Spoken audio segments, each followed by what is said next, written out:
Tamil Nadu CM Joseph Vijay is now stepping onto a very different stage.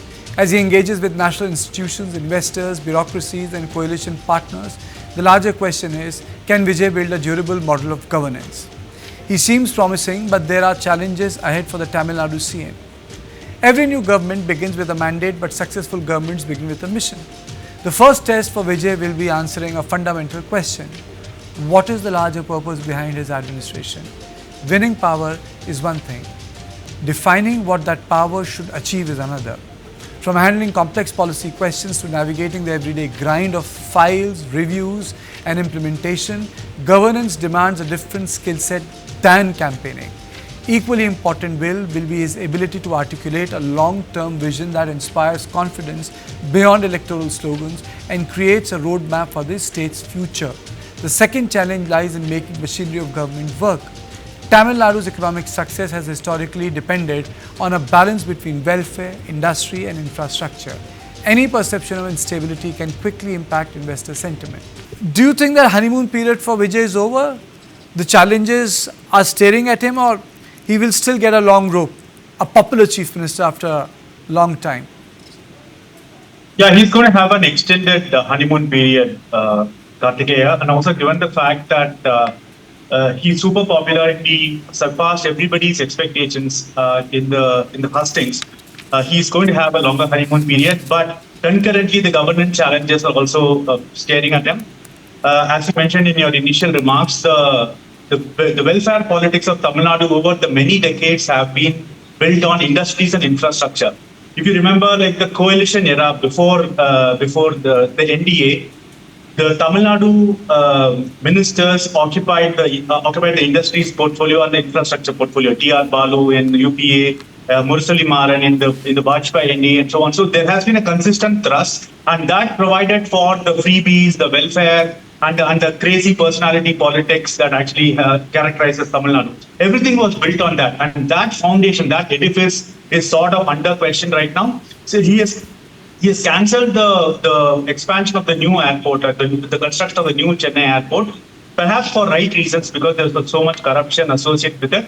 But that has sent a wrong message to the industry, saying that he's perhaps anti-industry and anti-capital. And also the new industries minister, she's back to making Instagram reels, and she doesn't come across as somebody with a lot of gravitas. So that's one of the biggest foundations of Dravidian politics, and he considers himself as a neo-Dravidian politician. So let's see how he balances that. And the second big thing is the DMK deep state. Okay, like mentioned, like DMK has been in, the Dravidian parties have been in power for 50 years. They are ingrained in media, in bureaucracy, in think tanks and educational institutions, and they are going to provide the counter to Vijay. So let's see how he manages that aspect of the opposition.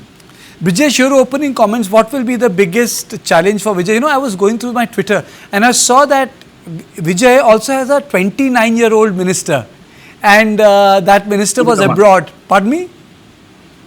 She is the industries minister. Yeah, she's the industry minister, and there was a picture, I think, clicked in one of those tiger economies. I don't know whether it was in Korea or some country, and it was going viral all over the place. And I was thinking, 29-year-old industry minister, you know. So, your opening comments, Brijesh. I would say that, you know, one of the big reason why, we get politics wrong, or like your predictions wrong, is that we always judge the future with, what has happened in the past. That is the reason, 99.99% of the people got, Tamil Nadu election wrong.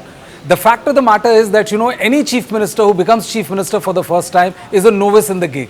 I mean, if you take Uttar Pradesh example, it was not like as if, Yogi Adityanath was a chief minister before he became the chief minister, or he was in some sort of a administrative role before he became the chief minister. And such is the case of, various other chief ministers who have become chief minister for the first time. They have blazed through, or rather, worked the electoral success, which was phenomenal. I think, Vijay still has time on it. I don't think, couple of actions which Vijay has taken is going to alter or let the industry form an opinion on him. I think he has, mandate on his side. What he has done is something which has never been done in the history of Tamil Nadu election. And the fact of the matter is that, he has time. I would not say that he's not under pressure. He may be under pressure, but anybody who sits on the crown wears a crown which is heavy. The challenges are there, the problems are going to be there, but I don't think Vijay is under any kind of pressure whatsoever. He can take his own sweet time to formulate his strategy. The bureaucrats, it's a very, I know that taming bureaucrats is like, sitting on a tiger. It's very difficult, very easy to get on, very difficult to get out. But the fact of the matter is that bureaucrats also understand that if the minister starts making sense, then they do fall in line. So, we have seen how there are certain, case in point would be our own Prime Minister Narendra Modi, where he is touted to be one of the very few politicians who has been able to, deal with bureaucracy in a fashion which has not been done by many in the past. So, I think, if you ask me, I think Vijay has time on his side. I think, we'll have to give him some time so that he can put his thoughts into action. And I think we'll have to give him at least 6 months of time before we can actually start scrutinizing as to whether what he has done is wrong or the decisions which he is taking is wrong. Point taken, Brijesh. Bhanu, what do you think in terms of where is he pivoting his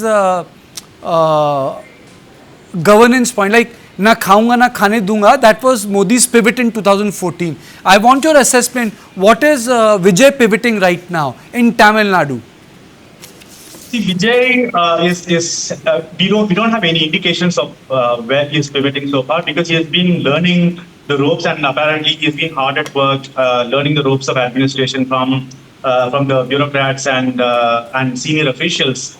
But the thing is, not only is DMK also left a huge gaping hole in the treasury. Like, there's a 10 lakh crore debt, and Vijay, in his opening remarks after swearing in, has promised a white paper on the finances, coupled with the fact that he has also promised a lot of freebies to the people. So how he balances that, and also the upside that we just spoke about before, like how to promote industrial growth, is something, the balancing of all the three is going to be very crucial. He is actually trying to create a strong CMO. So in fact, he can take a leaf out of CM Narendra Modi's book when he became Chief Minister of Gujarat. So if he has somebody like PK Mishra who can actually guide him through the initial stages, handhold him through the initial stages to see how the bureaucracy works, that will be very helpful to him.